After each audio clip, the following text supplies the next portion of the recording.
All right, hello everybody and welcome. My name is Matt Wilson. We are here at FranchiseHelp.com and I'm here with Gary Heavin, CEO of Curves, joining us from Texas over Skype. Really excited to have him.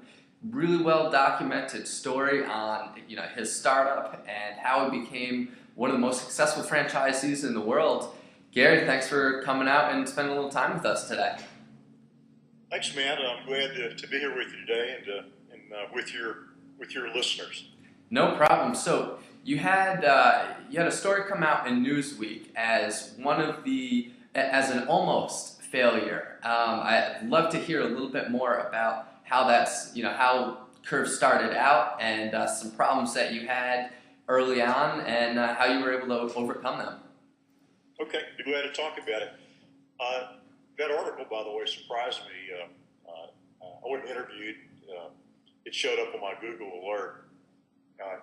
And to be listed in a company of Walt Disney and Henry Ford and Thomas Edison and J.K. Rowling was stunning. I was stunned. It honored, and not sure I'm worthy of that, but I can imagine. What a great thing, and I think I was only one of two that were still alive. So that added another dimension to it, being a living legend. But anyway, I enjoyed it and appreciated it. But I have to tell you, I don't know that I deserve to be there. The story of Curves is really quite interesting. It was not a get-rich-quick story, or being lucky or those sorts of things. It was more of a story of learning from your mistakes, being persistent, not repeating those mistakes until you finally run out of doing the wrong things and you kind of stuck with just the right things that worked. And I opened my first women's health club when I was 20, and didn't have any experience, but I loved helping people. I loved being around women, and I found that I was pretty good at running women's gyms. At 25, I had 6 locations, $1 million financial statement. But as I continued to expand, and then I went into the men's business, I began to make a lot of those mistakes that comes with inexperience and with youthfulness, and found myself at age 30 bankrupt and lost it all. The story of Curves is really learning from those mistakes. For example, a women's gym environment is best run by somebody that owns it, somebody that lives in that community, somebody that can care only like an owner can care. Okay, that makes sense. Yeah, and so when I went back to the marketplace, I realized that franchising was a much better vehicle to care for these women in these small communities that we create, because franchising put an owner in that marketplace. And there were, a number of other mistakes I made. Well, another one is that men have places to exercise. Men don't care if women look at their butts while they work out. It was women that didn't have a place to go, women that were intimidated by the men, women who didn't have 2 hours to spend at the gym. And so I stayed focused on what I knew and what I knew where the needs were. And was careful to stay on message, to stay focused on what we did really well, where the need was great. And those were all lessons learned the hard way. My wife and I opened the first Curves in 1992 with $10,000 in good savings. And the plan was we needed 100 members to break even. And if we didn't have that 100 members in 90 days, we would refund the members' money and then go get a job. And God forbid that. We liked what we were doing. We actually hit the 100 members in 2 days. Wow, impressive. And what's it like owning a women's gym? Well, you have to balance compassion and business sense. You really can't be everything for everybody and still make a profit. On the other hand, you can't be all about business. You've got to be caring and also productive at the same time. And it's tough because we attract a lot of women to Curves that are nurses or caregivers, and that's a good thing. But you also have to lead your staff and get the work done, get the business done so that you can pay the bills.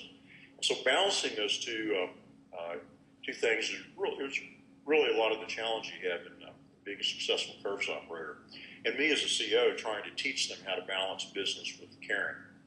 Sure. And so I read your Chicken Soup for the Entrepreneurial Soul segment, and you talked about the loss of your mother when you were very young. How's that translated into pursuing your passion and helping women with their health and fitness? I found myself pre-med in college at 17, and then owning a women's health club at 20.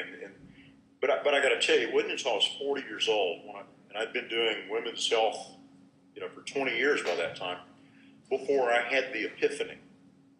I was teaching a group of women a weight loss session, about 100 women, and I caught myself subconsciously scanning the crowd for the face of my mother, and I realized that for all those years, what my life had been about, I was trying to heal women. I was trying to prevent what happened to me at age 13 and finding her, having died in her sleep, to prevent that in other people's lives. But the other side of that was I realized when I was 40 years old what my destiny was to be, that I was going to heal women. And that was the year that we franchised Curves. And consequences of that, 4 million women now have made their way into the gym because of Curves and are living better and longer lives. Wow. So now the franchisees, I can only assume that they are mostly women, but do you have male franchisees too who are living on what you're trying to do? About 95% of the franchisees are owned and operated by women. Okay. The husbands are often involved, but they're the primary operators. But I'd say about 5% are owned and operated by men. I was a guy who did a pretty good job running a women's health club. So there's a lot of us out there.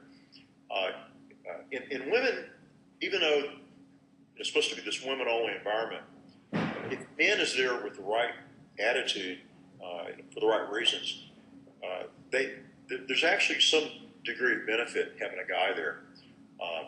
So I was good at it, and we have a lot of franchisees that are guys that are good at it too.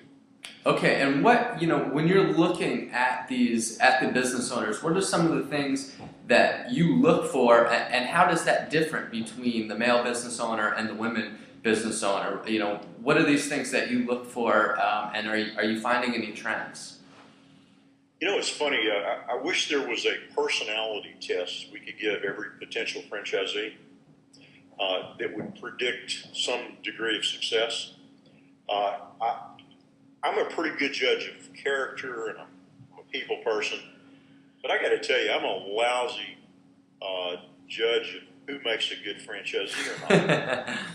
It's amazing. We have franchisees that are 80 years old that are just bright and passionate and skilled, and we have franchisees that are 18 years old that are enthusiastic and energetic.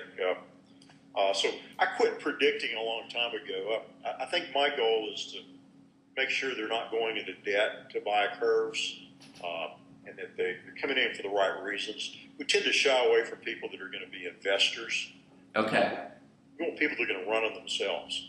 And again, there's two kinds of people. There's the caregivers, and then there's I call them the accountants. And you have to be a little bit of both if you're going to be an effective Curves owner.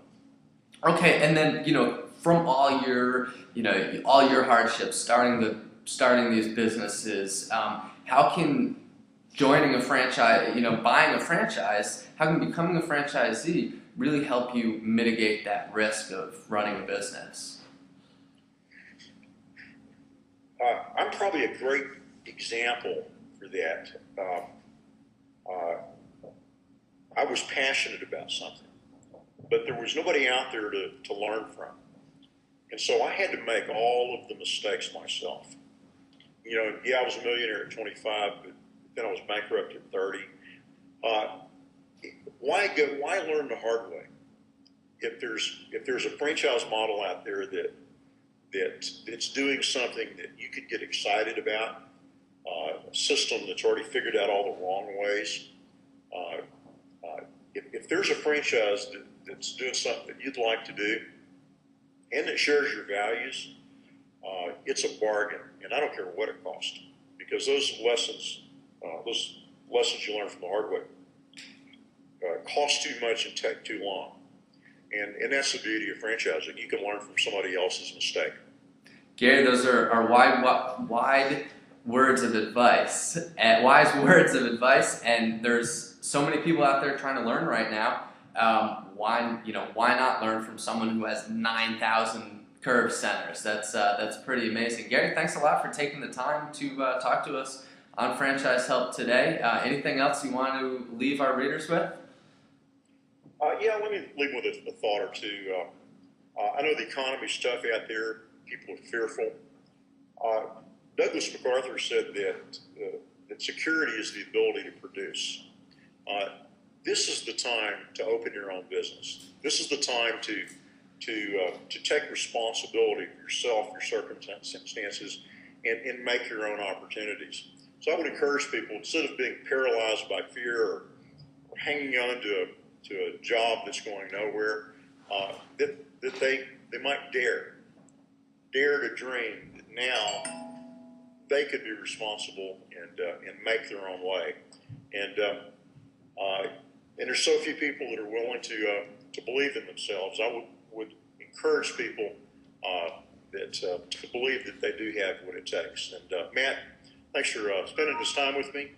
I look forward to meeting you one day. Gary, I appreciate it. Thank you very much.